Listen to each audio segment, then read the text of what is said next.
इसलिए गाने का ढंग आवे चाहे ना आवे, गला पातर है चाहे मोट है, केहू सुनता कि नहीं सुनत, आप अपने आनंद में रहिए। कैसे महाराज?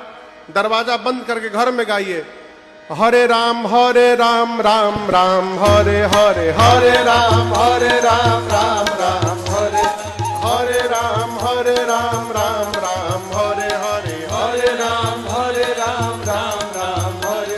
हवे महामंत्र गवाला जवन घरे घरे, हवे महामंत्र गवाला जवन घरे घरे, हरे राम राम हरे हरे, हरे राम राम हरे हरे, हरे राम राम हरे हरे, हरे राम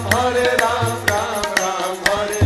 हवे महामंत्र गवाला जवन घरे घरे, हवे महामंत्र गवाला जवन घरे घरे,